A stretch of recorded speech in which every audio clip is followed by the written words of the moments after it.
এতদিন শুধুমাত্র পুজোর সময় চন্দ্রপুলি পাওয়া যেত, কিন্তু এবারে শাকিস ম্যাজিকের ক্লাসে আমরা ইন্ট্রোডিউস করেছি চন্দ্রপুরি ফ্লেভার। তো শুধুমাত্র যদি এটা চকলেট আর কালার এসেন্স দিয়ে করা হতো, তার যে টেক্সচার হতো তার থেকে একটা আনইভেন টেক্সচার এসেছে। অর্থাৎ প্রিমিক্সের সাথে কিভাবে চন্দ্রপুলি টেক্সচারের এই চোকোমিট্টি বানানো হয় সেইটাই দেখানো হয়েছে ক্লাসে, এবং একটুও দেখো এর মধ্যে ঘাম ছিল না। তো এই প্রসেসটা কী করে করতে হয় সেটা সম্পূর্ণ এখানে বলা হয়েছে।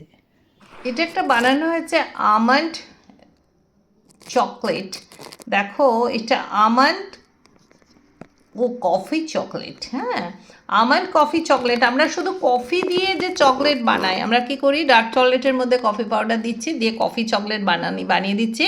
এটা কিন্তু সেটা নয়, চকলেটের পরিমাণ খুব কম। কারণ তোমরা দেন যেটা বানানো হয়েছে সেটা হচ্ছে, দেখো এটা সাদা তিল, যেটা আমরা শরীরের পক্ষে তিল খেতে এখন সমস্ত ডাক্তাররা বলে থাকে। তো তিল, খালি শুধু তিল দিয়ে আমি চকলেট বানিয়ে দিলাম সেটা কিন্তু নয়। এটা চকলেট, আমি 100% চকলেট আমি বলতে পারি না, কারণ এটার মধ্যে অধিকাংশটাই প্রিমিক্স আছে। প্রিমিক্সের সাথে খুব সামান্য আমরা চকলেট ইউজ করেছি, করে এটা বানিয়েছি। এটা খেলে ভেতরে একটা ক্রাঞ্চি, সবকটা যেটা আমি বানিয়েছি ফ্লেভার, ভেতরে একটা ক্রাঞ্চি এফেক্ট আসবে, এবং খেলে মনে হবে না যে আমি চকলেট খাচ্ছি।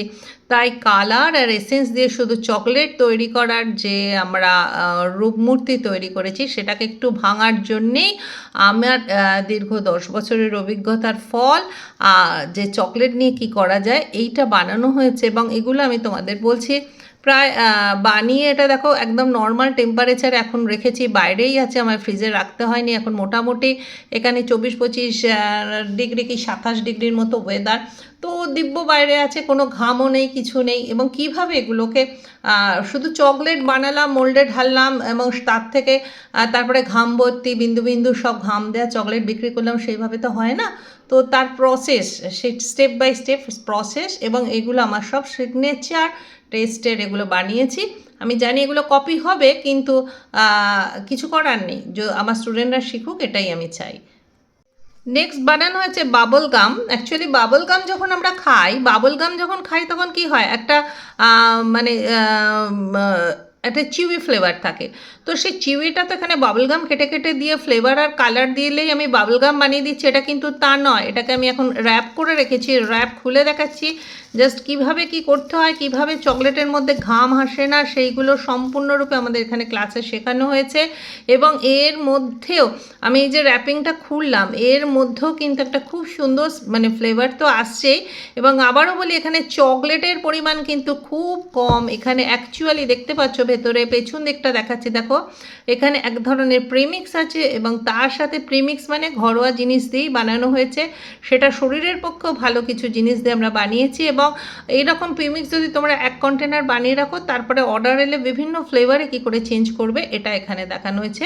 নেক্সট এইখানে যেটা বানানো হয়েছে, একটা রোজ আমন্ড, রোজ দিয়ে দিলাম, আমন্ড দিয়ে দিলাম, কালার দিয়ে দিলাম, হোয়াইট চকলেটের মধ্যে আমরা বানিয়ে ফেললাম। না, এটা কখনোই তাই নয়। যদি সেরকম হতো, এই ওপরটা এত এরকম এবড়ো খেবড়ো হতো না। তো এর মধ্যে আছে প্রিমিক্স এবং ক্রাঞ্চি একটা এফেক্ট। বাইট করলে এর ভেতর একটা, আমি হাজারবার বলছি যে এই প্রত্যেকটা চকলেটে শুধু কালার আর ফ্লেভার আর কতগুলো শুধু ওপরে কৃত্রিম জিনিস দিয়ে দিলে সেটা কিন্তু ফ্লেভারফুল চকলেট হয় না। তো ফ্লেভারফুল চকলেট যেগুলো বানাতে হয়, যার মধ্যে এটা আমার সিগনেচার, আমি বানিয়েছি, জোর হলপ করে বলতে পারি কোথাও এইটা পাবে না। তো এইটা হচ্ছে আমাদের আমন্ড এবং রোজ একখানা ফ্লেভারফুল চকলেট।